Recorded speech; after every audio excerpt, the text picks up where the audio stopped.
Hi there, my name's Adrian and welcome to Hyundai Power Equipment. Today we're going to look at the Hyundai HYT140 Petrol Tiller. Right, let's examine the contents of your box then, shall we? Okay, let's see what you get then. First of all, you've got the tiller unit itself.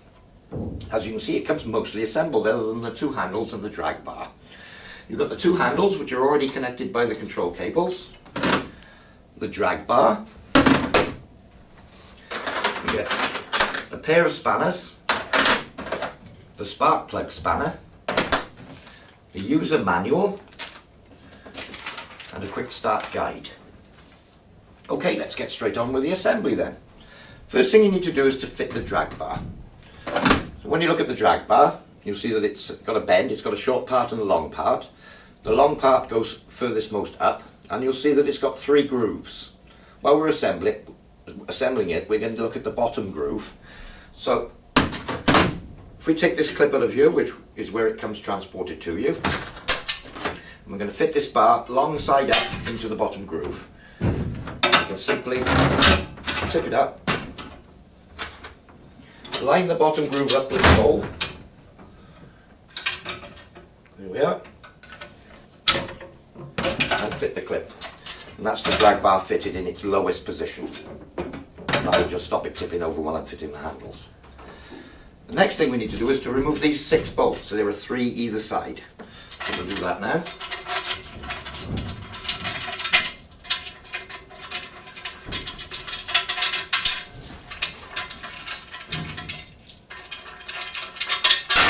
I've already removed the other 3 to speed things up. Okay, 2 parts to the handle. Now then, the right hand cable goes to the left handle and the left hand cable goes to the right handle. So when you put them together, the cables cross over in the middle so you get the handles on the right way round. So there's the left, so that's the right. That's the right, so that's the left. Okay. Now then, you'll see that there's a plastic part between the 2 handles. First of all, the one handle needs to be passed through the hole in the other part to line them up. So we'll do that first. It's quite a good fit, but it does look quite simply. There we are, and that's the 2 handles joined together with the plastic clip. The next job is to pick the handles up. Just try and get them in the spot so we can do that simply. We'll just work on the one handle first. The plastic part slides over the top of this metal beam. And then the bolts, 3 holes, 3 bolts, go through the holes. So that side is now actually located but very loosely. I'll just put a nut on the inside. And then we can do the same with this side. Whoop. Once we get these first 2 bolts in, it's plain sailing. Here we are. That's the 2 lower bolts in. Put a nut on there to secure it, and then we can fit the other 4 bolts.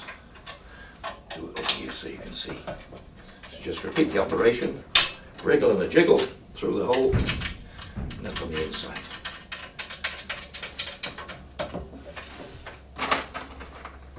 Number 3.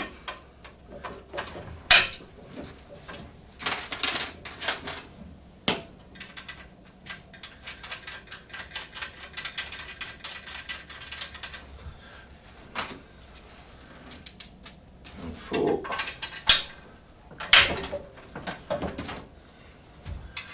That's 5.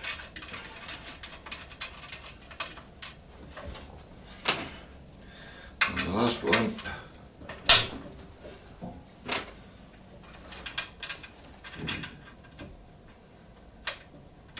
Okay, so now we need to push this cap down on the top, right down onto the bar so that it's tight. And we can go ahead and tighten the 6 bolts. Your spanners, you've got 13mm one end and 10mm the other. For the handle, you're looking at the 13mm. So if I just hold the nut on the inside, and I can tighten the bolt on the outside. I won't tighten them all the way yet, just put them tight-ish until we get all 6 that way, and then I'll just nip them up at the end. That's it.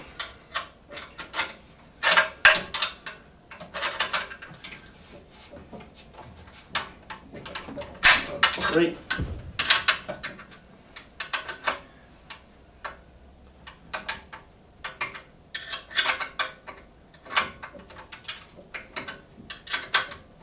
4.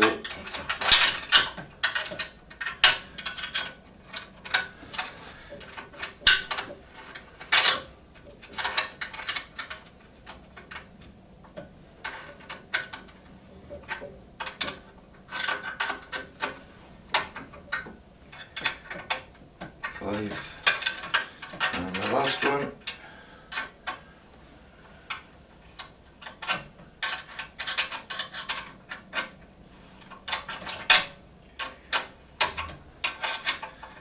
So I can tighten up all 6 bolts.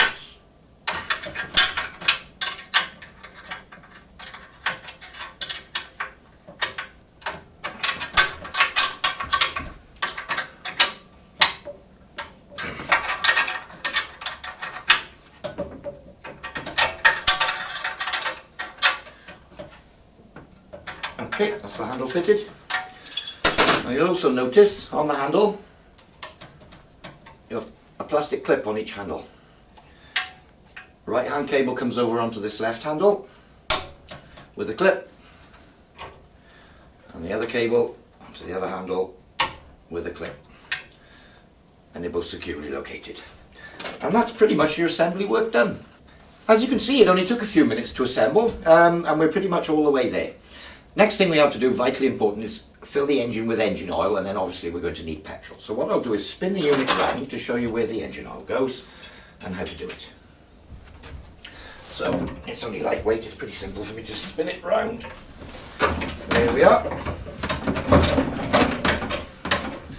Right then. I'm not very tall, so I've got to look over the top. Engine oil filler. Right, it's basically a dipstick and a filler tube in one. So if you remove the dipstick and the plug, you'll see there are serrated lines on the dipstick, and the oil level needs to be at the uppermost level of the serrated lines. So you need to pour in your engine oil, which is either 1540 or 1030 engine oil. Just pour it in nice and slowly and give it time to go down, and then test the oil level by placing the dipstick in the hole, not screwing it in, just pulling it out again, and you're looking for the top of the serrated line. So that would be the method of checking the oil. Just in until it touches, and then top of the serrated lines. So once it's up to the top of the serrated lines, when you dip it like that, happy days, it's got the correct amount of engine oil, and we can screw the dipstick back in firmly so we don't get any leaks. Right, I'll spin it right the other way again. Petrol. Now then, fresh unleaded petrol, no additives, nothing like that. This is a 4-stroke machine, no 2-stroke oil, 4-stroke machine.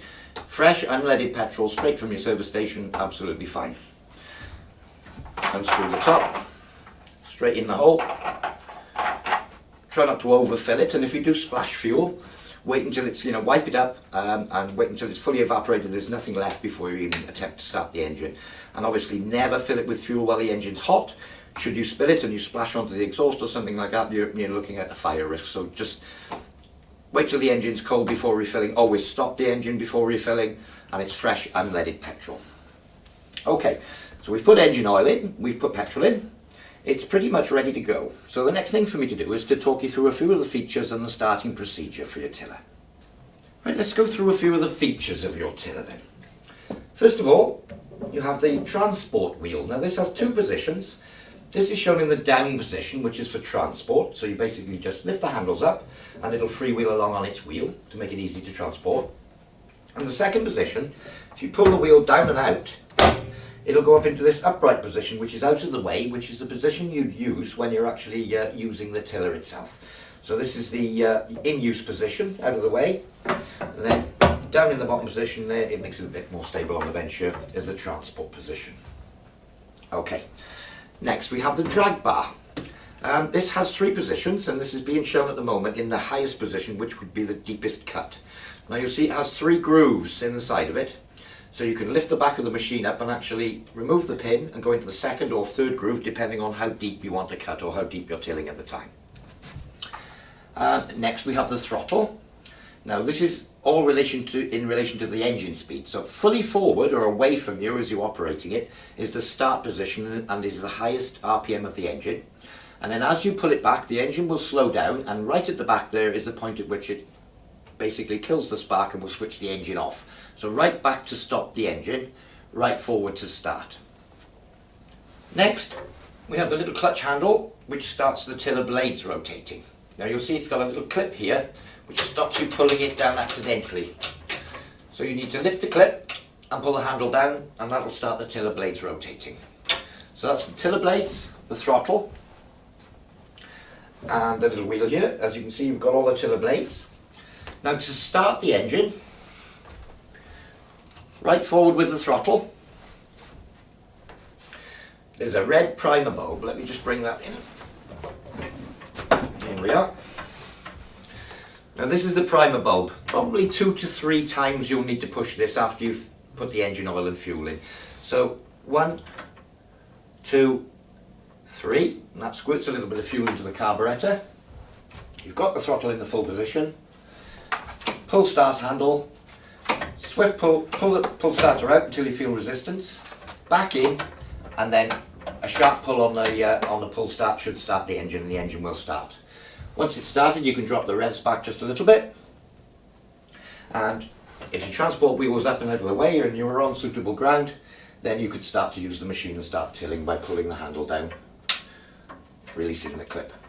And that's pretty much the operation.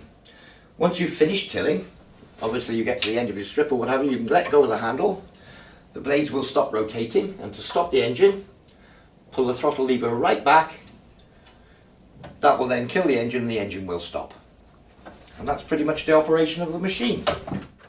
So there's one last thing you'll have to do, and that's to register your warranty.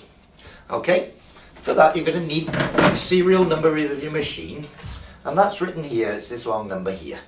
So once you've got your serial number, you'll find the details on how to register your warranty in the user manual, and there's also a couple of the websites and what have you on the quick start guide. So, thank you for buying your new Hyundai petrol tiller. I've been Adrian, and happy gardening.